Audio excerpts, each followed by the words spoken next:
Hey folks, it's that time again. It's time for TWiP PRO Photo Critique number 33.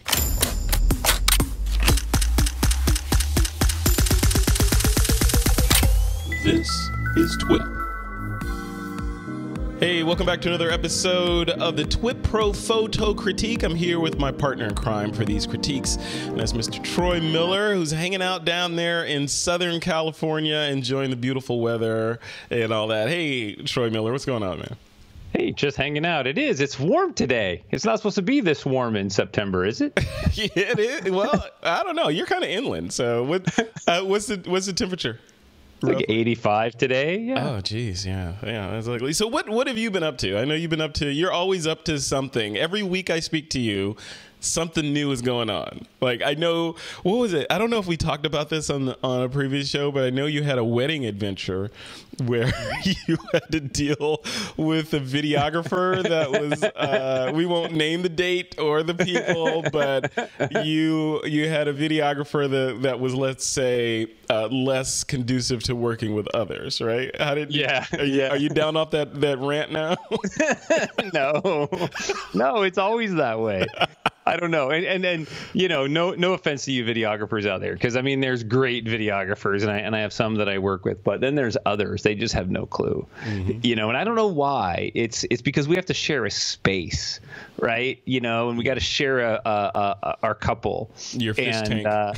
Yeah, some of them don't share well. Yeah. See, this is why it takes a person with your kind of demeanor to do that kind of work, because you got to have tact and patience and that kind of those genes in order to deal with that. Because not saying that I'm one of the people that doesn't have that, because I do to a certain degree, but when it's egregious, like what you described, and then I'm like, really? You know, then I have to, you know, I have to go into a certain mode. I go into Sam Jackson mode, and then you know, you're there for the couple. You just make the best of it, and you know, there's 400 guests, so it's not like you can go approach somebody and, you know, have a conversation, because you have stuff to do. You know, you just be professional, do your job, and then, you know, grind about it later. Yeah, and not on that, in a service-based business, 400 other potential customers that are going to talk, right? So right, and you never know who's photographing you doing what during that wedding. Right. So like, you might end up as an internet meme. Like, look at this internet meme. A wedding photographer goes off on videographer, and it's like a clip that gets played. I don't want that. I don't want to be that guy. No. You do not want to be that guy. Not even a little bit. Yeah. Oh, cool. All right. Well, let's dive right in. We've got a lot of submissions to walk through. Have you been able to look at the TWiP PRO community? I have. Yeah, lots in there, huh? So yeah, they're always good. Always good. There's one in there that's particularly good. Oh, don't tell me. We'll just see when we get to it. Which one that you say, yeah, this would be great if only it were black and white. No, it's already black and white. See, the community is starting to get your your code, your cipher, man. They understand how to bribe the judge, right? And there are a lot of images in here that would be good to see in black and white. I think you just want to. I think you should go to the optometrist and say, "Can you remove some of these rods and cones, because I really don't need to see all these beautiful, vibrant colors that people are producing." And you know, just saying. All right, well, let's dive in. What do you say? Let's dive in. Yeah. All right, so I am now inside the TWiP PRO community, and let's see. First one looks like it's from Peter Levshin. All right, Peter, what say you? So Peter said this is with his Canon 5D Mark II 16mm Danube. He posted this 6 days ago. Let's go full screen with that guy. Yeah, this is crazy. It took us a long time to figure out what it was. I mean, he actually had to tell us in the comments what this was, and so, you know, now seeing it, it makes sense. But before, I was just tripping on it. So, you know, if you haven't read the comments, I'm not going to tell you until the end. But, you know, I love the leading lines. I love the weirdness that's going on in here, the mystery. It really makes you stop and think. And you have to look at it like, oh, there's a handrail. Looks like there's windows down there. Like, what could this be? Yeah. I think that's one of the mysteries and the great things about photography, right? Is that sometimes you can take shots that just don't make any sense until somebody tells you what it is. Yeah, no, I agree. And abstract wise, this is why, you know, it's interesting because it's like a double-edged sword where you say, well, hey, you got to travel to where the photography is. But at the same time, there's great, crazy images all around you all the time. If you just look in your everyday meanderings, you know, if you look with photographic eyes and sort of abstract eyes, you can see things and get interesting shots. And if you have the gear, you know, this is one of those areas where gear plays a part. If you have the gear like a macro lens or something, then really the world wakes up to you, right? Because you could go on your back porch and come back with a portfolio of images that you shot with just a macro lens, all within, you know, 6 square feet of each other. No, absolutely, yeah. I do think though in this image it would be nice if we burn down those highlights in the top a little bit. We've got the shallow depth of field is nice, but maybe bring the highlight or the bright spot in the image, you know, the sweet spot, a little bit more to the center. Mm-hmm. Yeah, and he shot this with a 16 millimeter, so this is something that, you know, you mentioned the lens. You need that unique lens. Yeah, 16 millimeter on a full frame. That's full frame, yeah. So on a full frame, that's wide, right? Yeah, and so for those that don't know what this is actually a passenger vessel going through a lock. So that's the wall, you know, in the lock before they fill it up with water and raise the boat. Oh, very cool. Look at that. Yeah.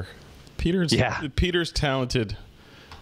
He tries to hide. God, now he's going to hear that. Absolutely. Well, let me finish my statement. Peter is talented, and he successfully masks his talent with his personality.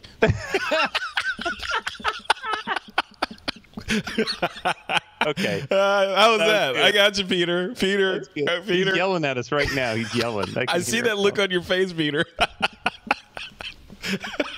That's awesome. No, but that was a great shot. That is he did a fantastic shot on that, you know. And I love the experimentation that he does. He's definitely not afraid to use his camera at all and try different things.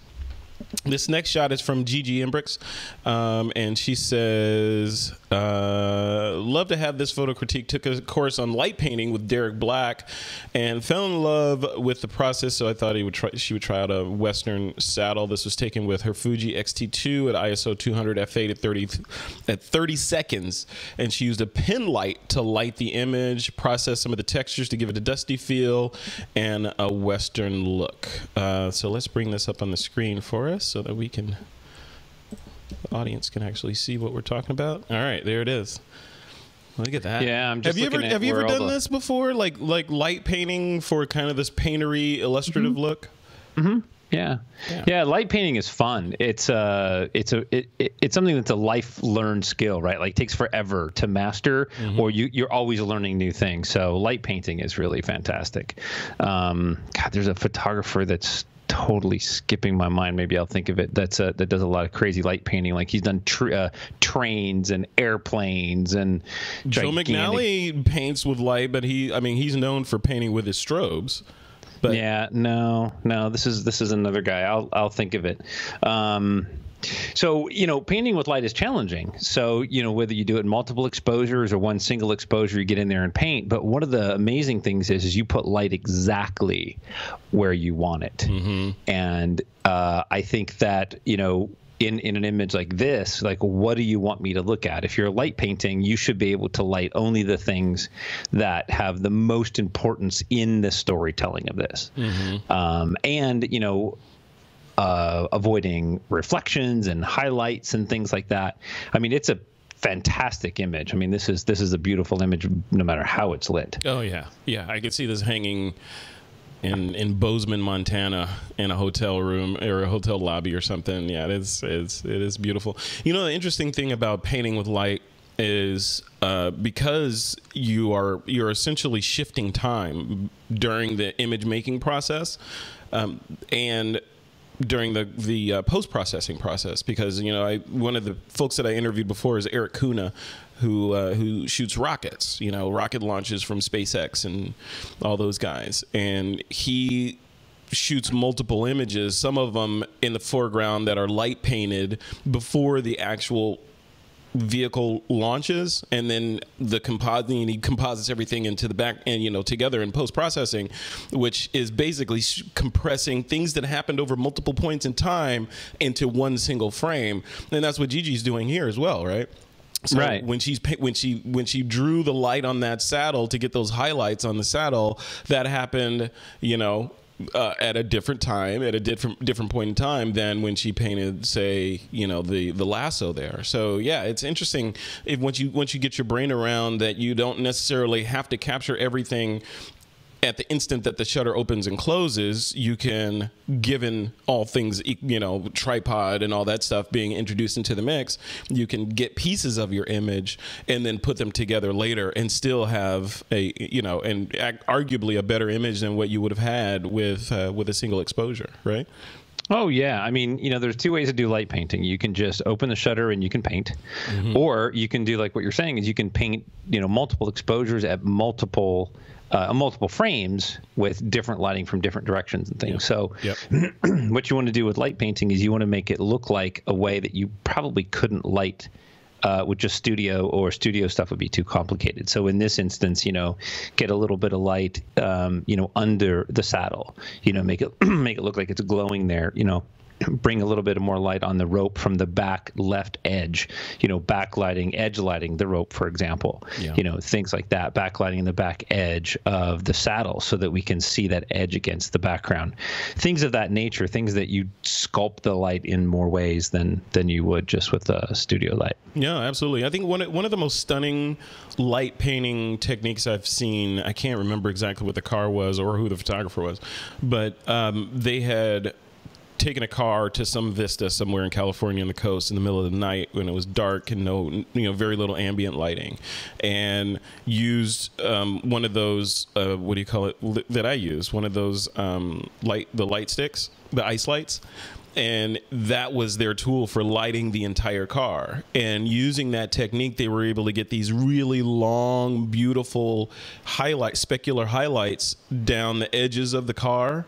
And you know, and that's like one exposure, right? And then you take another exposure and you get inside the car wearing black or whatever, and you lean down and you can paint like the top of the steering wheel, and, you know, have certain things happening inside the car, maybe open the door for one exposure and let the dome light up the car for a second so you can use that. And then, you know, so you get all these pieces and then you bring them back together and put them in layers in Photoshop and mask. And now you have something that like you said, Troy, is like, would have been impossible to do with a single exposure. Oh yeah, it's amazing. You need to look up it's ericcurry.com, and he has a project called American Pride and Passion. He came out and spoke at IAPPV many years ago. His light painting work is amazing. Really? Yeah. What's his name again? Eric, ERIC, Curry, CURRY, AmericanPrideandPassion.com. He's got a couple books and galleries and things in there that you can look at. But, you know, when you talk about like lighting techniques or photography techniques, there's always people who are at the pinnacle of, you know, that particular technique. And I think that this gentleman is certainly there. Yeah. And Jake Hicks, who was a guest on the show a couple of weeks ago, he has a tutorial in RGG at RGG EDU on portraits, like doing portraits and painting with light in the portrait itself, you know, while you're doing the portrait exposure, which is yet again another way to, you know, introduce this technique. Yeah. Right. Great image, Gigi. Great, fantastic. Yeah. Good job. Here's another one from Peter Levshin. This is from Burma. He shot this in Burma. He says, "Not too sure about all the negative space. Makes the monk look very small." Okay, he's a young monk, but some feedback, please. Okay, let's bring this up full screen. All right, Peter's young monk is now full screen. Yeah. See, now he shot this in infrared, so it's fair to know that that's one of the things about the monks is that they're wearing these big orange, I don't know what you would call them. We'll call them, a garb or a tunic. A tunic. their garb uniform. So I like the fact that the monk really stands out and it's bright, and that's because of the infrared. That really helps a lot. So I like all the negative space. I think it's well done. I like the clouds. I like, this is one of my favorite images of his. I've seen some of these before. So I hear a butt coming. Is this that shit sandwich again? I hear a butt. Yeah, there's always that. I mean, I love it. It's good, right? Yeah. But a little bit more snap, a little bit more clarity or dehaze maybe in this image, I think would help. It feels a little soft. Yeah, the thing that there's two things in here. I love the image, by the way, Peter. This is great. I want to go there. Can we organize a trip where we go there? But there's two things that bug me in this particular image. On the right side, it's that haze.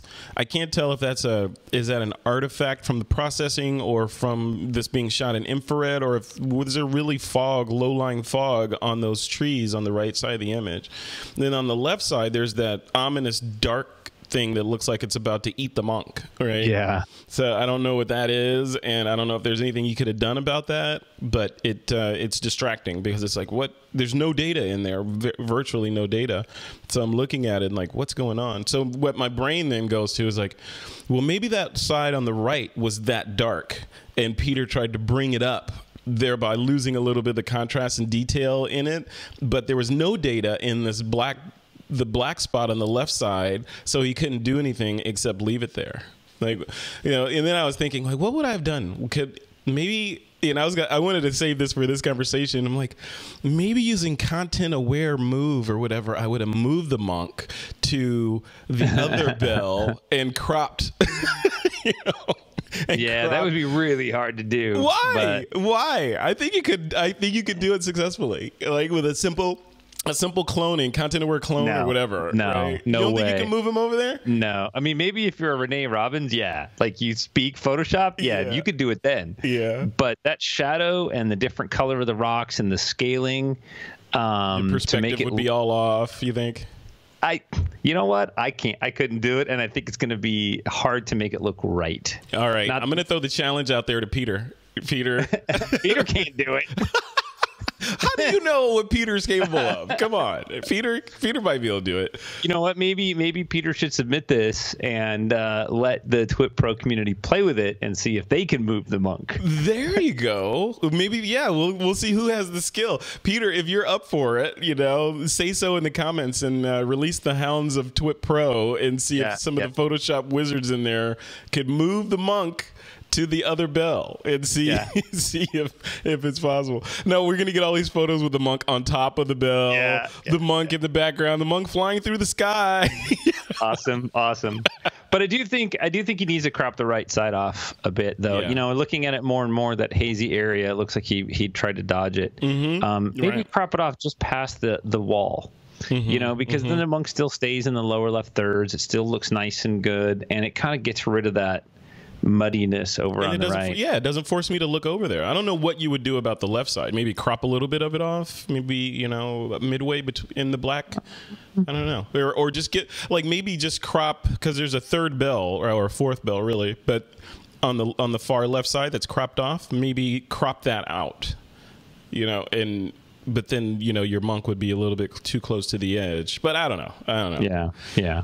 He likes to enter stuff in photojournalism. So all of that said, that would not work in photojournalism if he did all that work. You mean what? Cropping would work, right? Cropping, yes. Moving the monk, moving would not work, right? Unless you're really good and the judges couldn't tell. Or then they'll ask you for the raw file, and then then the jig's up. Then you're messed up. All right. Well, cool. That was a good job, Peter. Thank you for submitting that. I hope that feedback was helpful. So again, throwing the gauntlet down with Peter's permission. Peter, sound off in the comments if you're up for it, or if you're not up for it. Should the TWiP Pro community dive in and play around with moving the monk on a Peter Levshin image? Yeah. All right, here's another shot here. This one is from Mark Harris. Dakota Snow in her red turtleneck sweater, natural light, studio with a white, what do you call those? Cyclic? Seamless wall. The wall. Yeah. The wall yeah, that wall. you can't see the transition from the wall to the ground. Yeah. Nikon D850 Zeiss 84mm f1.4 at 4.5, ISO 3200. 1/100th. Bring it up. Where is it? Oh yeah, 1/100th of a second. Okay, so here's the image. Got it full screen. What say you, Troy Miller? You know, I was reading the comments that were in there and from Shiva, and they both she makes some really good points. The composition is challenging for me. I'm okay with it, but what I noticed the most is the coloring. The coloring is off on her face. If you're using natural light and you're coming into a room and then with that red sweater, you're getting a green cast under her eyes and on her forehead, as opposed, you know, it's an unhealthy skin tone. And when you use natural light, things like that, maybe something's reflecting in the room. You need to balance those tones out on her face. I'm good with the composition. The more I look at it, the more I like it. I like the tension that it's causing. I think it would have worked better if she wasn't making eye contact for this compositional pose, or, you know, crop. Maybe if she was looking down. I was going to say that, like down towards the left corner. Yeah, I think because she's looking at the camera, the composition kind of feels ill-balanced. But I like that he's experimenting with it. I think that's really cool that Mark's got some, creative ideas he's playing out. But watch the skin tone. The skin tone is definitely a telltale sign that it's off. Something's off. No, absolutely. That was the first thing I noticed, that she looked a little greenish, and I would have liked to have seen that orange sort of monkish color pop more. The eye, her looking at the camera, doesn't really bother me that much. Doesn't bother me at all. I like eyes, and if she's got fantastic eyes and she's looking at the camera like that, so it kind of because you can't see her mouth and her expression 100%, it kind of adds to that mystery. And then him having positioned her in the bottom right hand corner of the frame adds a little, like you were saying, adds even more tension to the shot. So I don't mind her looking at it. I think it would have been a completely different shot if she's looking down. It would add a little bit more mystery, maybe. But the thing that got me the most was the color, the greenish color, especially on a neutral gray background. Right? Because your eyes definitely gonna say, "Oh, something's what is it? I can't tell. I don't like it." Yeah. Then move on. Yeah. So. Yeah, and he had asked in the comments whether or not a black background would do better, and I think a black background could do better. I think what it would do is it would add more drama, and she would pop more. Yeah, because the background would be less attentive. It would be darker, and then she would stand out. So yeah. But then the hair, right? You'd have to maybe a black background with a hair light. You think, or you'd be okay with losing her hair? Yeah, I would be okay with that, because I think that would add to the drama of the whole image. I think that right now there's not a lot of drama. Where we have tension because of the crop, but I don't think that the tonality of the image is selling it.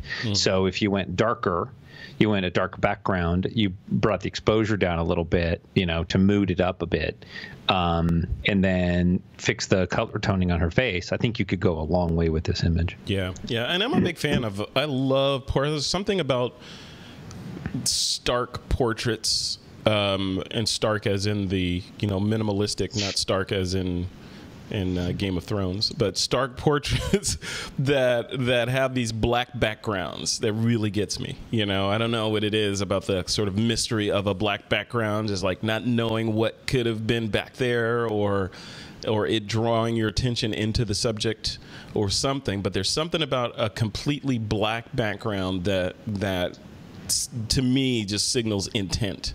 It says, it's all about this person, period. So they stand out. Similar to a white background, but, it's kind of with a gray background, but like white or black, it's just like, the photographer intended to do that 100%. And look at the pixels that have light in them, not the ones that don't, or vice versa. So, I'm down with you. I agree. Yep. Good job, Peter. All right. That was Mark. Oh, that was Mark Harris. That was Mark Harris? Did I get that wrong? Wait. I got Peter submit so many. I don't know. Yeah. I'm just kidding, Peter.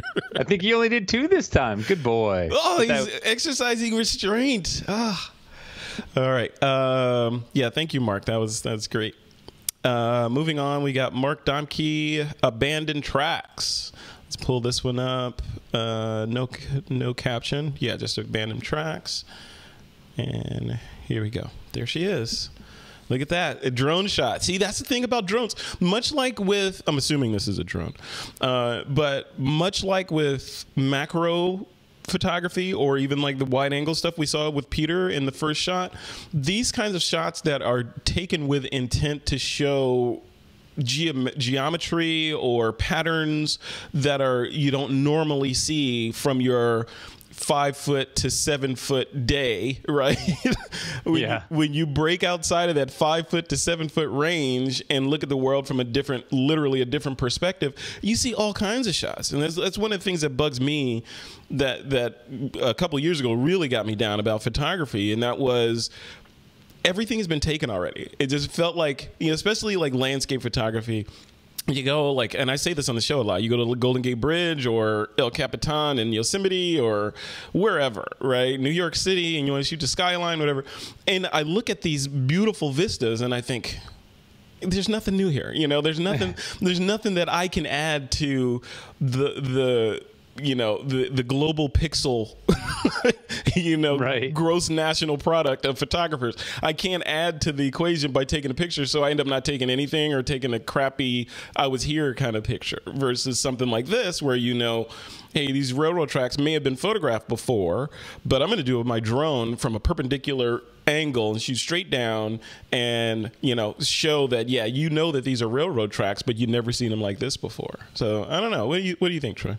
No, I agree. I think that's the cool thing about drones, especially for photographers. Yeah. It's, we get to see the world in a different perspective. And that's why I like macro. And that's why I like to light things on fire. And, I freeze things and break things because, I want to see what they look like. Yeah. Right. Like I've never seen the inside of a drill reduction gear system photograph. So I'm going to tear it apart and see what that thing looks like. Yeah. And share it with the world. Right.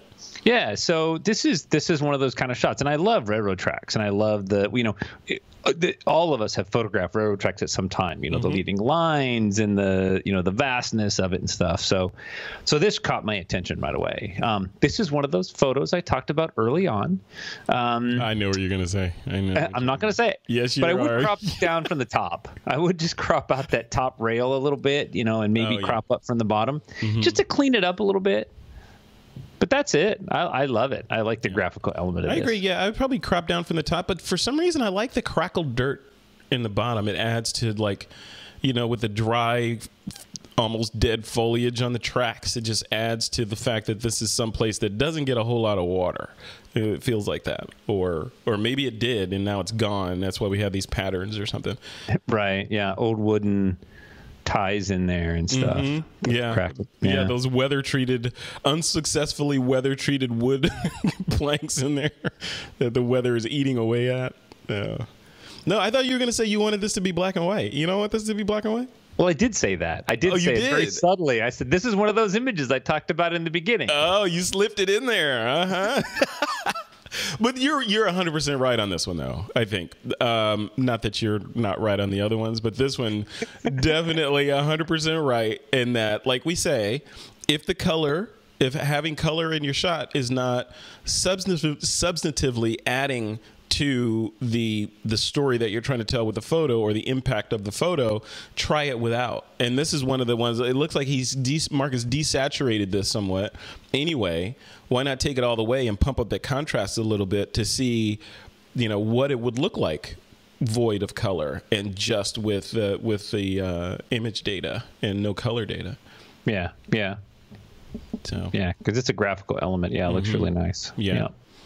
Yeah, I love it. Yeah, this is one of those shots where you could have, not with a drone, but getting close, you could probably pull out, 100 shots of these railroad tracks. Oh, yeah, right? All day. You're there all day. Just in this little patch, right? Like, here's a bolt. Okay, here's some rusty steel. Here's a crackling wood. There's just a million textures in this shot. Love it. Cool. All right, Mark, thank you for submitting that. Let's move right along. All right. Next one is from Craig Stamfley in the studio with Isabel. Hey, Isabel. All right. Let's bring her up. All right. Here's Isabel. What do you say about Isabel? I like Isabel. She seems nice. She's a good model. She is. She's very nice. Yeah. I've never met her, but yeah, she's very nice. Yeah. No, this is a great classical portrait. This is really nice. The challenge with these type of shots is looking into the hand, and it's very PPA. But if you measure the size of her hand to the size of her face, her hand is almost the same size, right? It's really taking up a lot, and that's really hard to do because it's distracting. So if this was if this is a portrait of her, now we're looking at her hand.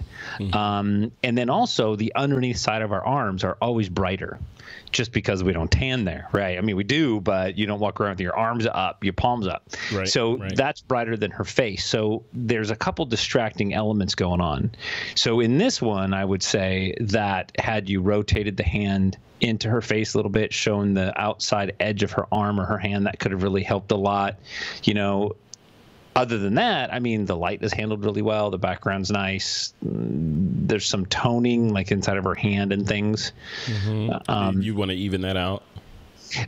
Yeah. I mean, everybody has uneven skin tone. And so when you start getting all those skin tone parts in there, you really want to kind of look at that toning and make sure that it's similar or it's not distracting. So orange inside the palm, it's a different skin. It changes to different color. The underneath of her arm is bright.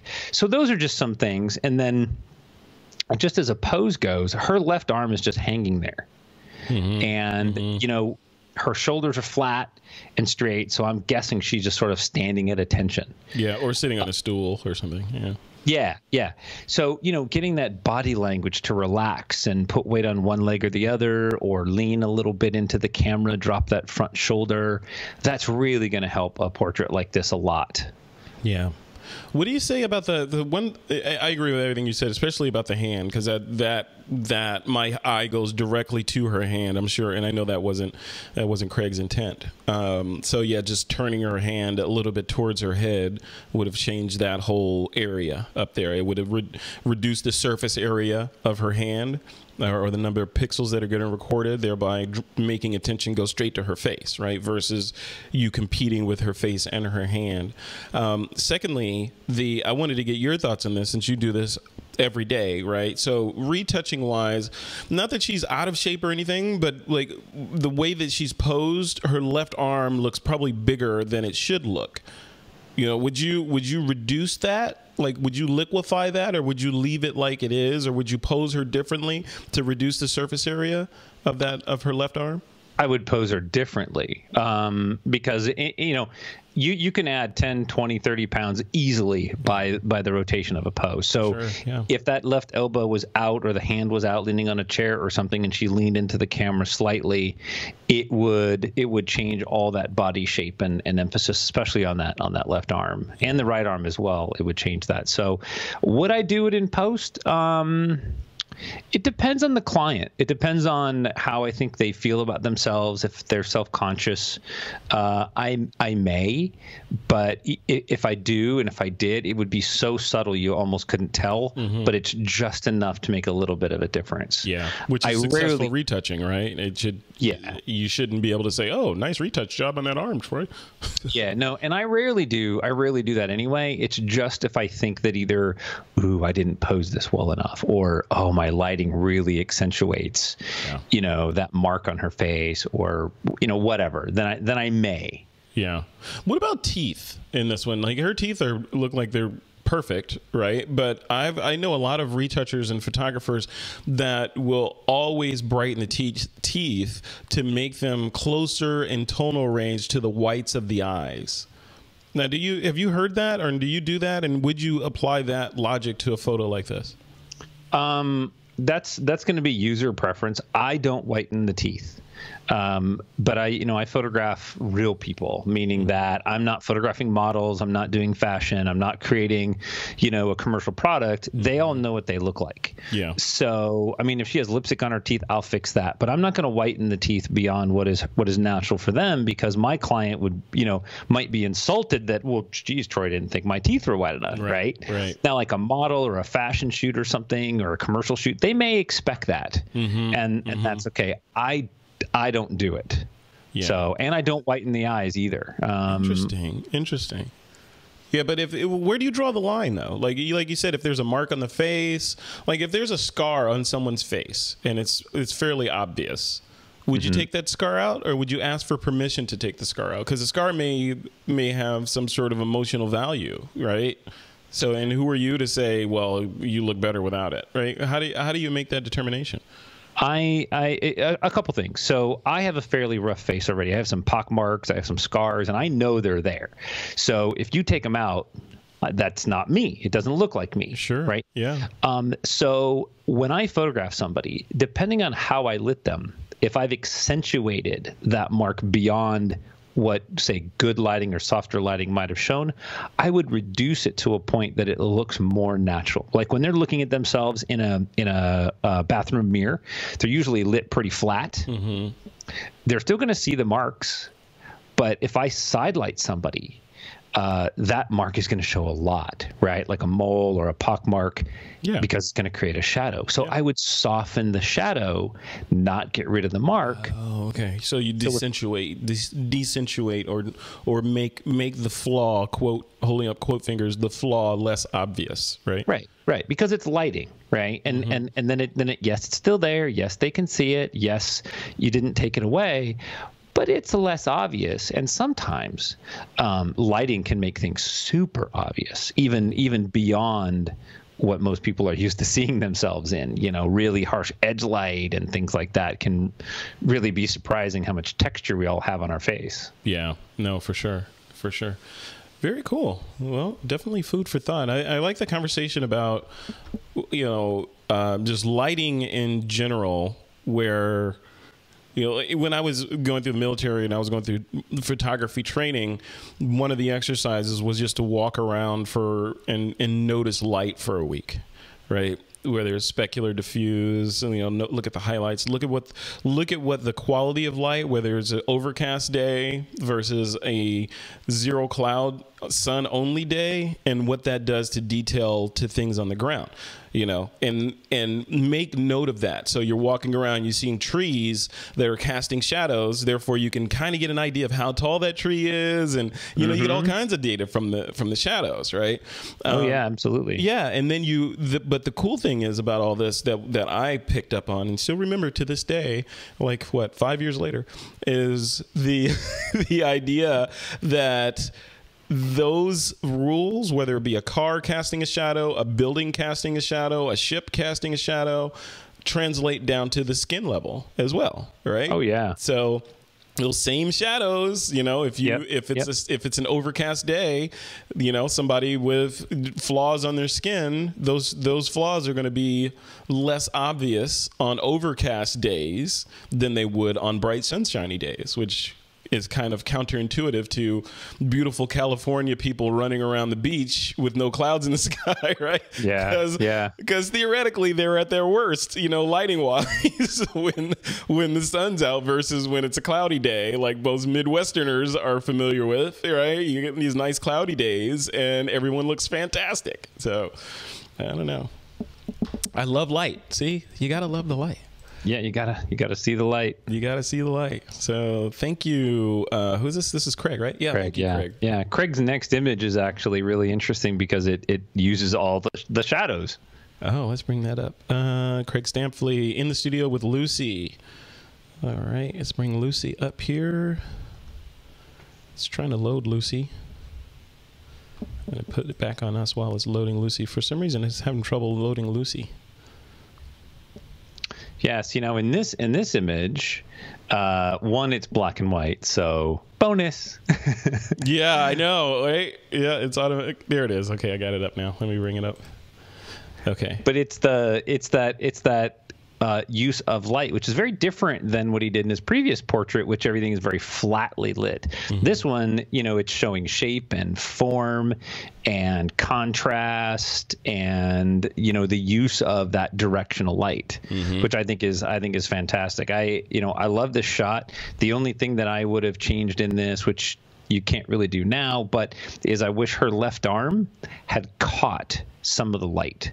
Had it just come forward a little bit and captured some of that light, I think that would have just rounded out the whole thing, because both legs, just her whole body, her face, her arm, everything. But if he had blocked that, he would have blocked the light on her left breast as well, right? No. If her left arm had swung forward a little bit towards the camera, right? Because her left arm is in her own shadow. Her left arm would have caught some more of the light. Okay, I see what you're saying. Yeah, and it's just barely there. I think that would have helped. I wouldn't have wanted to rotate her body too much, but I would have just moved that left arm forward a tad, so that light would have just played on every part. I think that would have been fantastic. But other than that, I mean, I think Craig did a fantastic job on this. Yeah, and shooting nudes you're adding a certain level. I don't know. It's interesting because you add a certain level of stigma and default judgment to the image, but then at the same time, the human form, especially when properly maintained, it looks great, right? It's fantastic. Right. So it's like, okay, I want to show the human form as art, but I know a segment. Like he tried to X out her nipple there so that or her nipples so that we can show this on YouTube. And thank you for doing that, Craig. But just the fact that he had to do that, and that somehow makes the image acceptable now to a large group of people is interesting. I don't know. I still can't get my brain around that. Maybe, I don't know. I would love to have comments in the TWiP Pro thread for this image on that topic. Like, where do you fall? And I'll throw this to you, Troy. Where do you fall on, not that I want you to define pornography versus fine art, but how do you in your head make the decision to share an image like this and call it art or not? It's I don't know. It's a weird. It's even hard to articulate the question. Do you understand kind of what I'm trying to say? I do. I mean, I don't know. I mean, this isn't something that I photograph. I mean, I can understand how to do it. I could do it. I see the light. I understand. It's just another form of photography to me. I just see it as a different outfit, right? Somebody's going to wear a suit, somebody's going to wear a dress, somebody's going to wear a bathing suit, somebody's going to be nude. It's just telling a completely different story. And as we strip away the layers, the story changes. Yeah. So in this case, it's very much just about form and shape. There's not a lot between you and the model. There's lighting and there's shape and form, and that's it. It's simple. Sure. If she was in an outfit, you might assume, oh, she's a professional or she's a dancer or she's whatever. There's none of that. You can't assume any of that, right? Yeah. So the storytelling is amazing.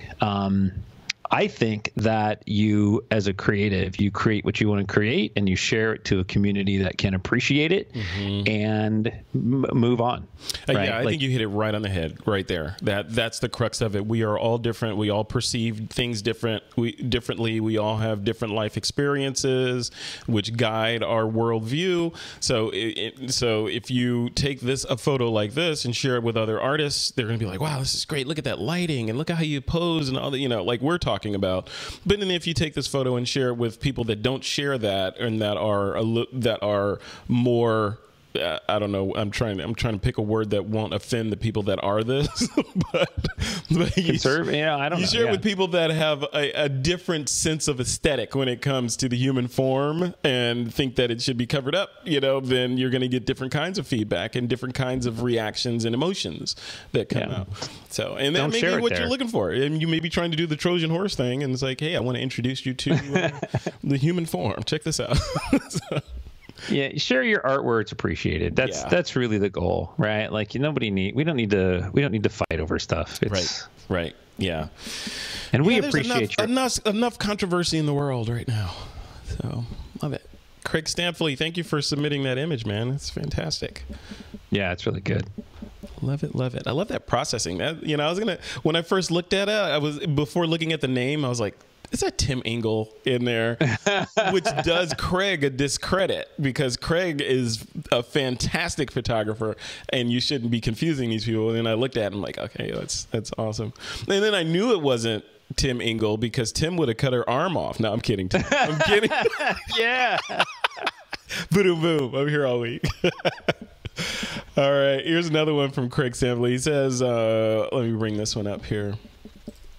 He says, I haven't worked on long-term personal projects before. I tend to shoot what I want when I want, then get distracted partway through by the next shiny object. Somehow I stumble onto a project that I'm really starting to enjoy, which is handy. This is one of the images in my Gap the Night series, specifically Payne Road at night. Nice. All right, let's bring that up. Look at that. That looks Close Encounters. That's what I first think when I look at this. I think Close Encounters is an alien up there about to bring the ship down to get those cars that are in the distance.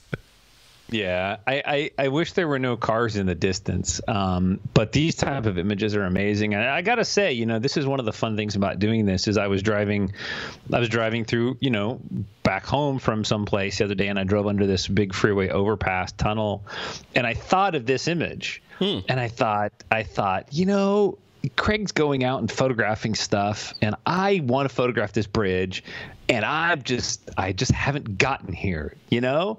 And so it's motivational to me to see these images, because one, it's great. I love the minimalistic, the point of light, you know, the darkness around it. I mean, it's really, really great. But it's another that, you know, here's a fellow artist who's going out and creating stuff, and I want to go create more stuff. And that's what TWiP Pro, for a lot of people, is pulling out, because people are saying, yeah, I could do a shot like that. I'm going to try that, right? And then they go out and shoot instead of letting their camera marinate in the bag, right? So, yeah. No marinating cameras. No marinating cameras. They've seasoned enough. Take them out. So. Yeah, like great shot, Craig. Great one. Yep, very cool. And Craig's watermark signature is starting to grow on me. So and I like how he always, well, usually positions it. It's very unobtrusive, and it's clean. It's his signature, which means if I get a hold of your checkbook, Craig. No, I think he had that one made. Did he? Yeah. There's a couple services you can get made. Oh, really? Okay, cool. I like that. All right, so moving right along. Okay, next shot here's, the last one from Craig. This is another one from his Gap the Night series. What is it with the Australians wanting to enter 4 images? I know. What is with that? Well, Peter's from New Zealand, right? Does that count? Yeah. He just threw something at the monitor. What? Come on! I thought everyone in Australia wanted to be New Zealanders or something. I'm not even going to touch that. Let's talk about the image now. I know. No. And to all you folks that are in Australia, Craig, and are from Australia, Peter, etc. I'm kidding. I know that there's a rivalry between those two land masses down there. So I'm just stoking the fire for Peter Levshin, because he deserves to have the fire stoked. So, right. That's right. Yeah. So cool. What do you think about this one? I think, I'm kind of playing with it. I think a little crop up from the bottom would help me out a lot. That first light streak coming in on the bottom right, I think we need to crop a little closer to that. Yeah. But with that said, I love the slowdown sign and the streaking lights. That's fantastic. I hope that was intentional. Yeah. And then I love how, the road leads me down the road to that street light. Right. So that's a little specular bright spot there. So there's like 3 points that really anchor us in this image that we bounce around. That lower right where the streaks are coming in, the slowdown sign, we look at that, and then we look in the back right hand corner, and then we start all over again. And it's a pleasant image to stay in and look at a lot. I think it's very well handled. I agree. The one thing that bugs me is that one light at the top, the big one.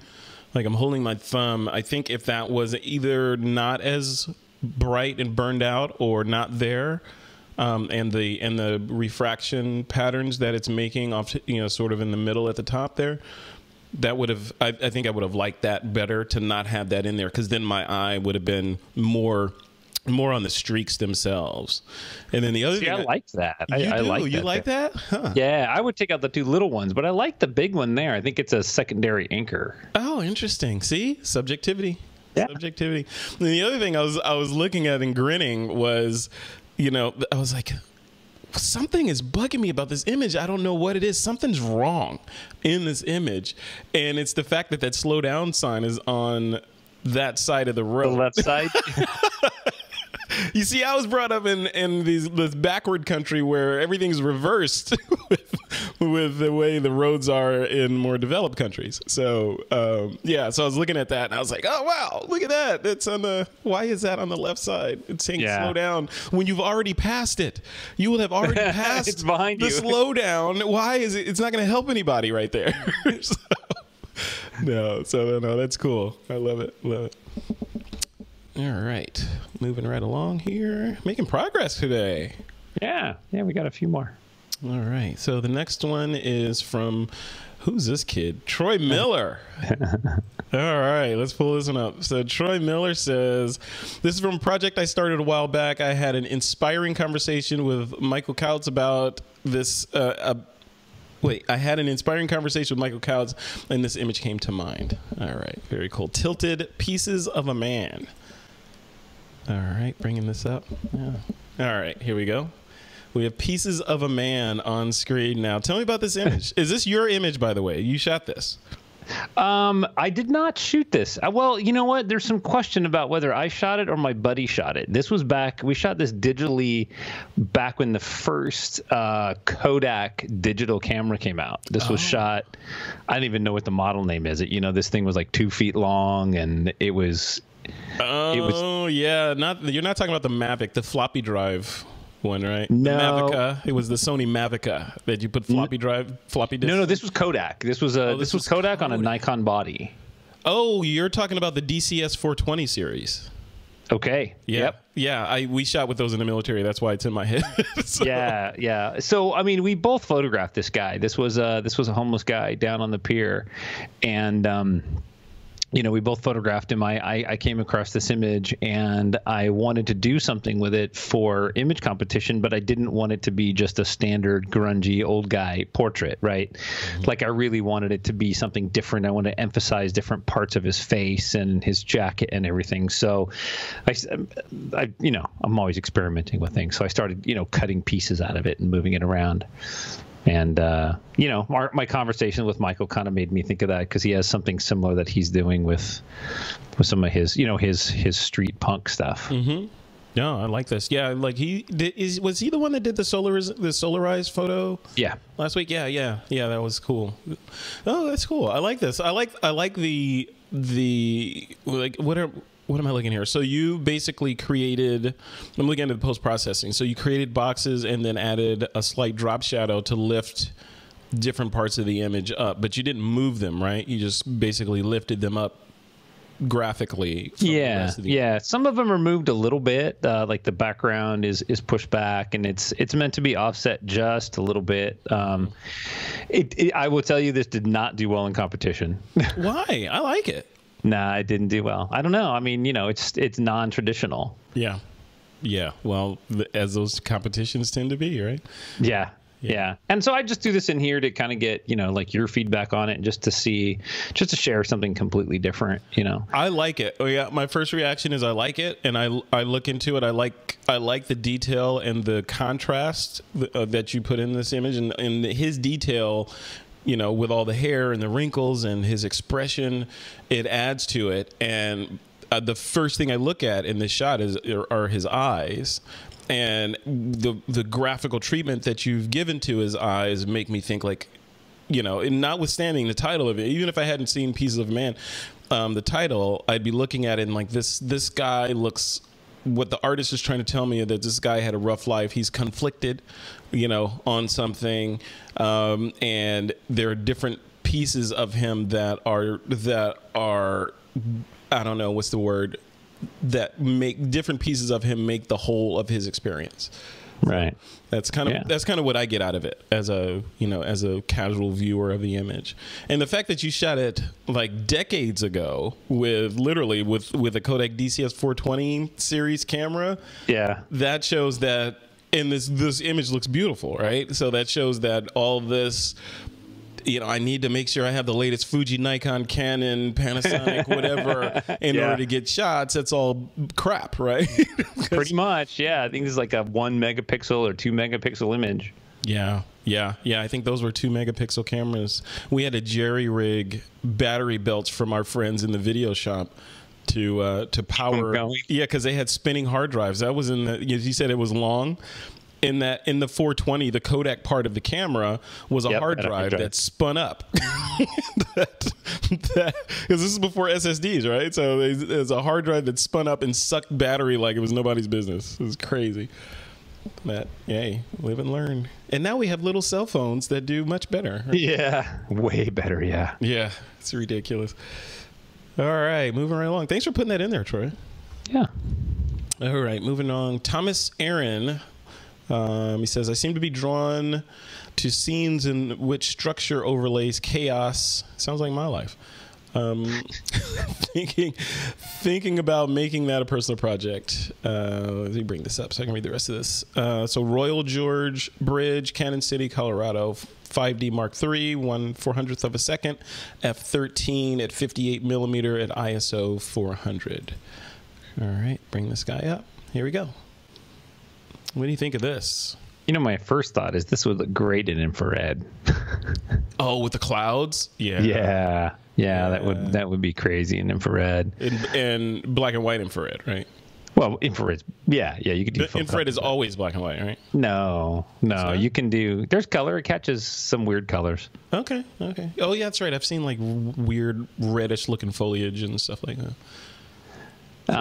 This is really cool. I love the graphical elements that are in here. I always love leading lines and power lines and structures and all that kind of thing. So I think this really has a lot of that going on. I think we would crop the ground out at the bottom, maybe. And then maybe those lights on the lower left, that would get rid of those as well. Just kind of crop it up right there. Yeah. These are always challenging, though. I think this image would have been better on a bright blue sky, right? So that the cables would stand out more. Yeah. Being against those clouds tends to get lost in the texture of the clouds as well. And I think maybe some of that had to do with the fact you shot it like f/13. So you're trying to get a lot of depth of field, but maybe too much. Yeah. We need separation. We need a foreground, a middle ground, and a background. You want the cabling to pipe out or to pop out, right? Yeah, if you would have shot this like at a smaller aperture, maybe that would, give us a soft edge on the right, and then maybe focus on the tower, and then the clouds would be softer in the background. Maybe 58 millimeter. Yeah, it might have been. But it'd be a cool project, though. Chasing all these shapes and chaotic imagery. I like that idea. Absolutely, yeah. Good description of this image too. Chaos from non-chaos. I was looking at this. I was thinking like if you had cropped out the bottom, like you say, all the way up to the lights there, or a little bit beyond the lights, and then rotated this image vertically, what would that do? Like would you not have it? You wouldn't have any point of reference other than clouds are usually horizontal. But it would be interesting to see what that would look like vertical, and having those clouds kind of vertical on this image would make your brain go a little bit haywire, because you're like, wait, right? What's going on here? What is this? Right now we're anchored, especially with the ground there. You're like, okay, I see what's going on here. But if you remove those features that ground you and tell you as a human where the gravity's coming from, now there's something crazy going on. Right? That could be right. No, that's cool. Yeah, that would be very abstract. It would just take that whole thing to a different level. Yeah. Very cool. I like that. All right, Thomas Aaron, thank you for submitting that. And keep being drawn to scenes in which structure overlays chaos, man. We want to see that. Love that. All right. Next one is from Shiva Sharifi. Aerial shot of Mount Diablo. All right, let's bring this up. Look at that. That looks mysterious. Yes. Ominous. Begging for infrared. We should roll credits at the beginning of every show. Most shots in this critique should be infrared or devoid once of you've color. shot infrared, you can't not see things in infrared. Yeah. Like, are you saying once you use a hammer, everything looks like a nail? No. You're not saying that? No, I'm not saying that. Okay. I'm not saying that. But a steak needs a steak knife. All right. That's true. Some scenes just beg for infrared, especially those clouds. A steak doesn't, just to be clear, a steak doesn't need a steak knife, because you can kill a steak without a steak knife. But it's easy. But I love Shiva's image. Back to the image. See how he did that? Yeah. Are we talking about images here? Is that what we're doing? I'm getting hungry now. I know. I totally need to make a steak. Then bring out the sous vide. Okay, so what do you think about this shot? I think it's great. I love the perspective and the leading line off to the right, the valley on the right, the light that's coming in, those rays of light coming in and lighting the ground. I struggle a little bit with the tonality that I'm seeing in here, because it looks like, the foreground on the ground is nice and vibrant and snappy and got good color and contrast. And then as we go through the scene, it gets a little bit more muted, haze effect and atmosphere and things like that. So I might manipulate that a little bit, put a gradient in there, pump up the contrast, the saturation a tad to try and even that out, get a little bit more of that blue to spark up. But overall, this is a very iconic and fantastic landscape where you're led through the image and you can feel kind of what the maker felt maybe when they stood there and how they, what they were looking at. Yeah, no, for sure. Yeah, I really wanted to hear your thoughts on this, because I wasn't thinking you were going to say anything about black and white, but honestly, I was thinking you were going to say something about subject. Like that's the problem I have with a lot of landscapes, is like, what is the subject? And sometimes the subject is everything, right? The whole thing tells a story. It doesn't have to be one. Like in this one, Mount Diablo back there, it's like, okay, Mount Diablo is the subject of this image, so it must be brighter, it must be more contrasty than its surroundings, and I must draw the viewer's eyeballs to Mount Diablo. Not the case. Like you said, it leads you on a journey through this image, which is what I believe Shiva was trying to do, and it looks fantastic. Overall, all the elements conspire to make a fantastic story, which is this image, right?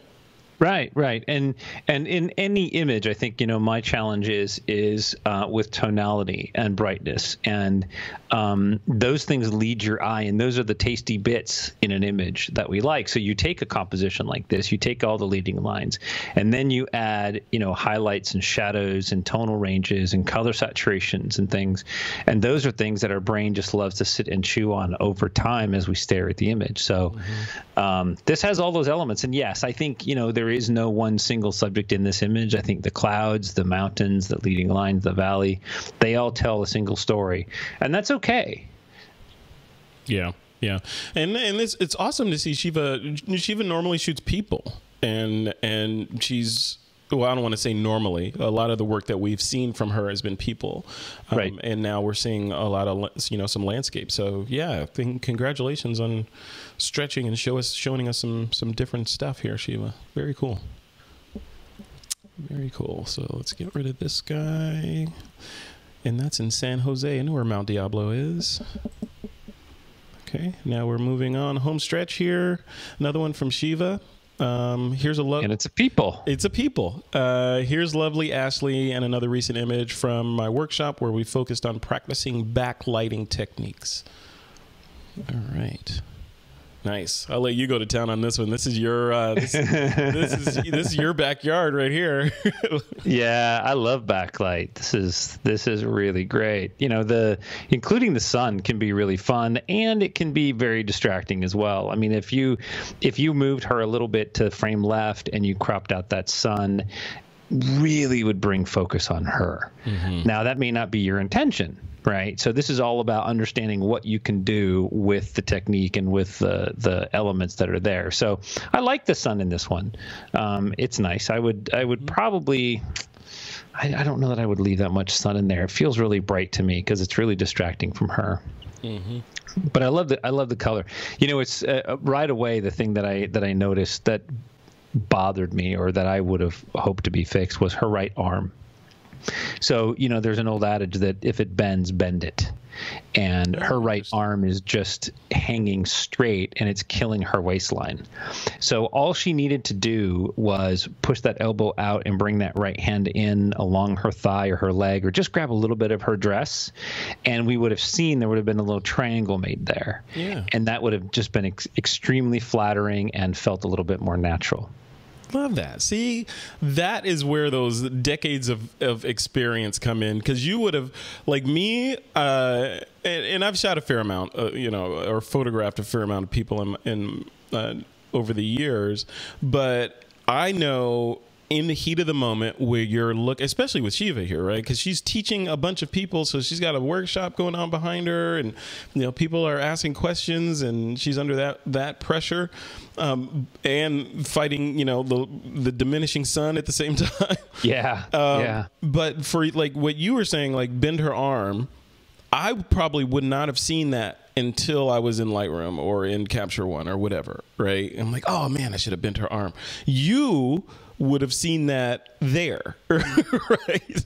And yeah. you would have bent her arm, because that's where shooting a particular genre of photography a lot and understanding how things go and saving future self, you know, your present self, saving future self from more work, right? You would know that, okay, I'm going to bend her arm a little bit on a couple of these to get that line in there. How do you get to that spot where, you know, besides just shooting a lot, what are do you have any tips on how to get to the spot where you are intrinsically knowing that, okay, this is how I want this body to look? It should be an S.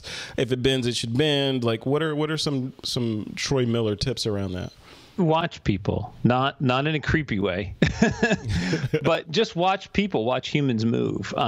They move amazingly well, you know, because I photograph couples. So whenever we're out, I always watch how couples react to each other, how they hold hands, how they wrap their hands around it.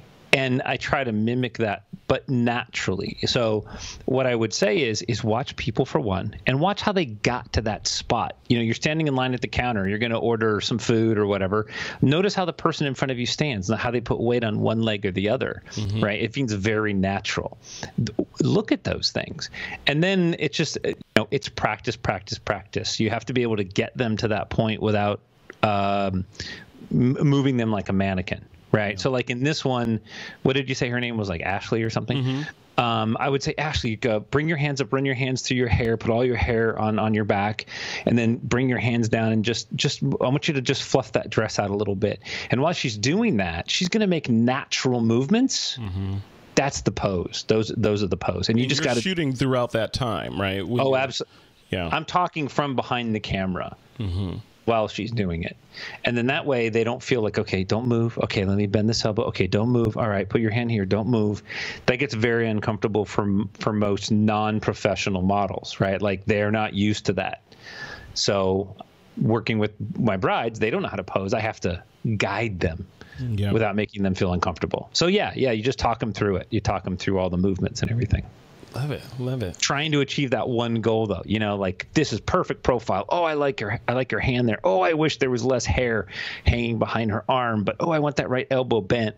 You have to, you know, tease them into that spot. Yeah. Tease them. And then you know, we've talked about this on TWiP a fair amount. There's you want to get them into position, but you don't want to encroach. And I think I talked about this with Shiva on the interview I did with her. You don't want to like encroach on a model's personal space, right? And go in there and like, no, give me your arm. No, put it like this. You don't want to be doing that, right? You want to. No, because then it looks very unnatural, and that's always the thing. Like this one, like she's probably got her weight on her left leg. Her right leg is either crossed over her left, or she's bending that right knee. That's creating that extra flow in her hip.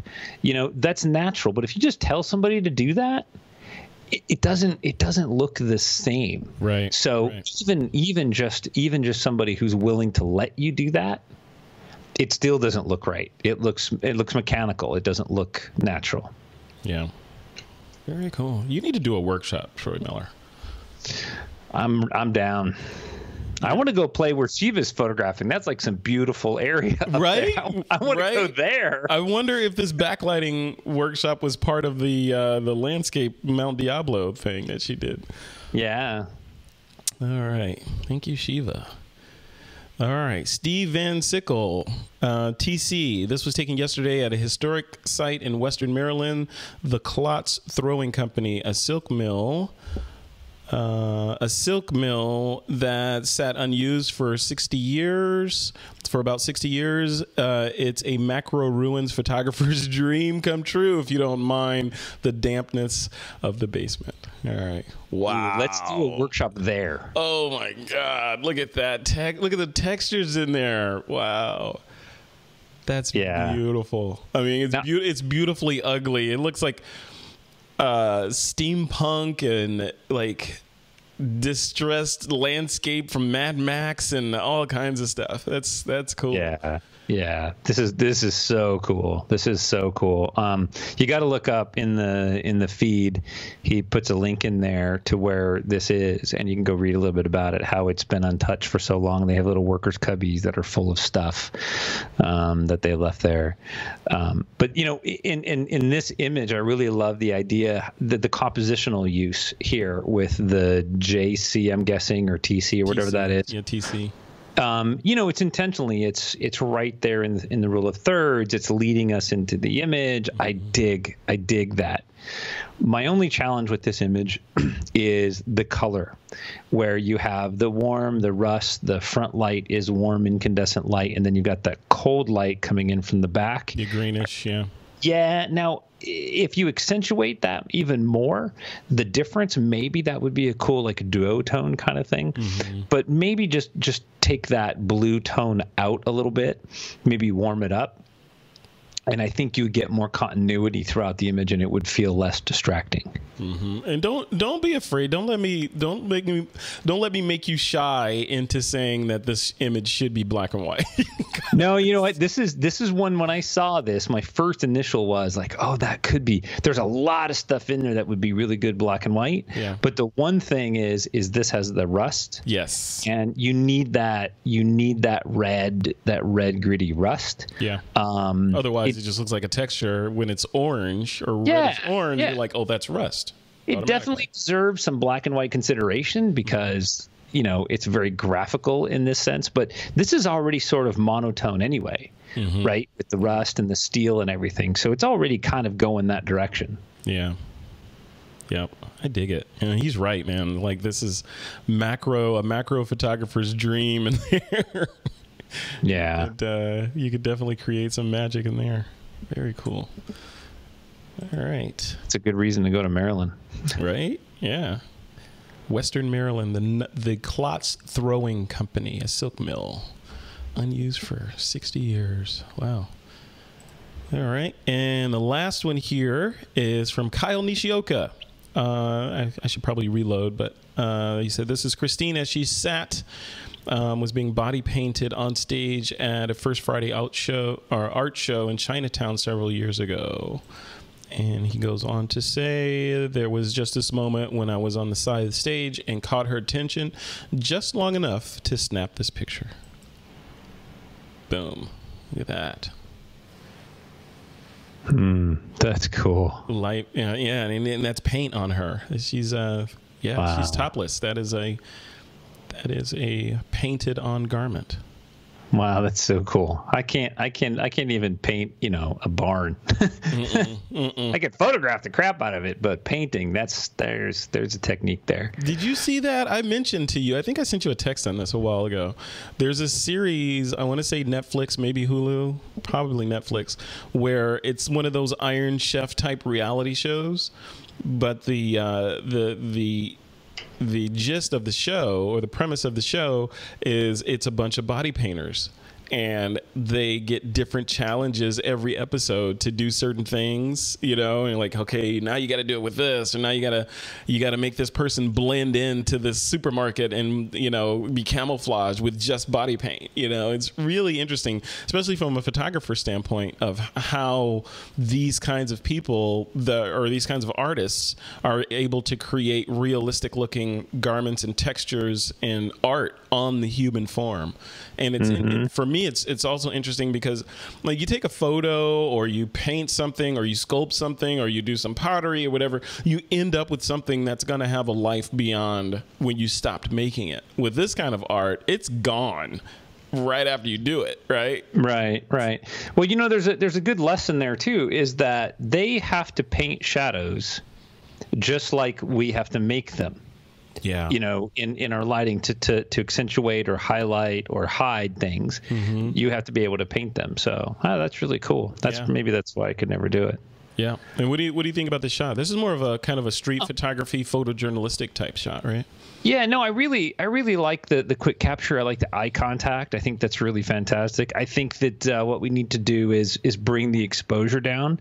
I realize that, you know, maybe it was brought up to fill in the whole scene, but I think bring it down so that it matches whatever's good for her face. Right, bring it way down, and then maybe burn in her left elbow. Let that guy go dark if he needs to. You'll still see his hand, and you'll still see the front of her, and you'll still see some of that. But bring it way down, and I think that would really enhance the mood of this.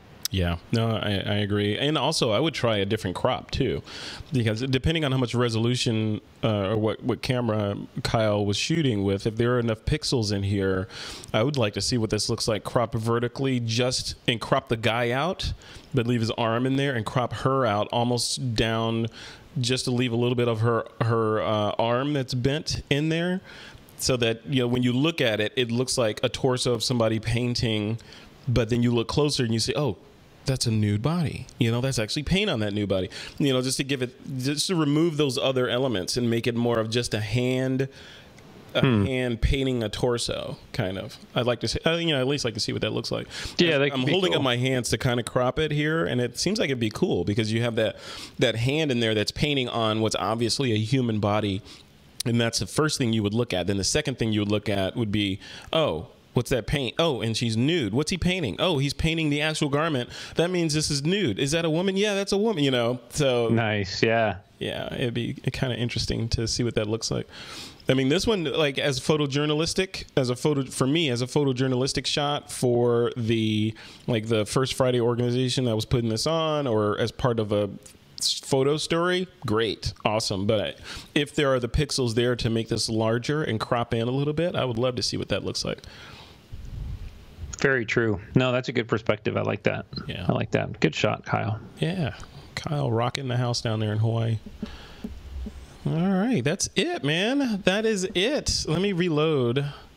Let me bring us back on screen here. Let me reload the page and see if anybody has submitted anything since we started recording this, because that tends to happen from time to time, right? All right, last activity, date created. Nope, that's it. All right. We got them all. We did. Yeah, we did. Yay. Awesome. Thanks everyone for submitting, man. These are some great images. This is one of the highlights of my week, to start the week kind of going through these images, catching up with this guy. Where's he? This guy right here. Catching up with him, and you know, just sort of getting inspired by what some of the people that are doing inside of TWiP Pro, which has taken on a life of its own, by the way, I'm happy to say. So, yeah. Look at the images are being submitted. There's more and more, and they're getting better and harder to go through. Yeah. And I'm feeling more and more challenged to go out and create some more of my own stuff. And yeah, that's the good part. That's what it's all about. That's what it's all about. You know, and we've had, I mean, you know, probably more so than anyone, we've had challenges with the previous platform that TWiP Pro was running on, because we were running on Slack before. Yeah. And then we very quickly outgrew Slack, and now we're on this Mighty Networks platform, which seems to be working pretty well. I mean, there's some gotchas in there, but for the most part, yeah, it's working really well, and I'm excited that the idea for TWiP Pro, like the kind of soul of TWiP Pro, was to have an area where people could share this kind of work and get substantive criticism and feedback on that work without being subject to the, let's say, the Mad Max crowd that runs around Facebook. Yeah, the hecklers and the haters. Yeah, hecklers, haters, and you don't know if it's going to be seen or not, and all the question marks that go around, trying to run a community like this on a platform like Facebook. It was kind of untenable. So this I'm really excited that we're getting some traction and that people are digging it as we grow the community. Any final remarks before we shut this one down? No, I mean, as always, thanks to all the people submitting and kudos to those that are doing it. Keep doing it. And those of you who haven't put images in there, put some images in there. Mm-hmm. Like that guy right there. That guy. Wait, that guy right there. What, you? Me? Oh, you pointing at me? Me? Yeah. You talking to me? What, you said you want me to submit? See, I've been trying to stay out of the mix. No, you need to put and I don't want it something that you pulled out of your archives either. Go create something. All right. No, is that a gauntlet I hear being thrown down? We do have a duotone monochrome image critique coming up soon. Do I want to submit for that? Yeah, maybe. Yeah, but you're right. I will submit some coolness in there. So now that you've challenged me, I felt like, I created Jurassic Park here. I didn't want to go ride my own rides, Yeah. Then how do we know they're safe? If you won't get on you guys are testing them for me. Like, okay, no one died on that ride. You keep it. Yeah. The Velociraptors didn't kill anything. Which, by the way, the latest Jurassic Park was released on iTunes yesterday as we record this. So, if you need to watch something, you can go watch Jurassic Park. Also, Solo, the latest Star Wars, is on iTunes. No, you're not a Solo fan? What's the matter? You're not a Star Wars fan? No, that's a whole long conversation. But that carnivorous flesh-eating Chewbacca scene. Okay, no, I'm not even going to go into it. Carnivorous flesh-eating Chewbacca? What are you talking about? You didn't watch the movie, did you? No, not yet. Okay, now you get Chewbacca gets eaten or eats somebody. I'm not telling you. Now I gotta go watch it. No, man, don't ruin Star Wars for me. Come on. So you hate Star Wars. So what else? Are you not a true American? Is that what you're saying? You just because I'm just saying Star Wars is like, it's a global phenomenon. I'm just saying. I know. So in all truthfulness, ladies and gentlemen, Troy's a science fiction nut, but correct me if I'm wrong, you skew more towards post-apocalyptic style science fiction. We're talking Mad Max, Alien, that kind of stuff where bad things happen to good people. To everybody. To everybody. But some more than others in those worlds, right? Right. No, I love it. Cool. Yeah, me too. I love those too. I'm more of a I like science fiction, but I like science fiction that paints a utopian view of humanity, which is like Star Trek. Like at some point we get our crap together and we all get along. And because of that, we're able to we become a multi-planetary, type species. I don't know. But wishful thinking. Right. All right, so we will leave it at that, my friend. Thanks a lot, Troy, for coming on. SpicyJello.com is where people can find you and all your work. What if they want to hire you for a wedding? You don't allow people to hire you? Yeah, imageryconcepts.com. I mean, if you went to Spicy Jello, I think you'd find everything. That's just a good landing spot, and it's fun to say, right? Yeah, it is Spicy Jello. Yeah, it always gets me about right here when I say those words, Spicy Jello. All right, cool, man. Well, thank you for coming on. I appreciate the time today. Yeah, you got it. All right, folks. Fun as always. Yeah, it's always fun. All right, folks, that's it for this episode of the TWiP Pro Photo Critique, episode number 33. We'll see you in the next one. Peace. All right, take care.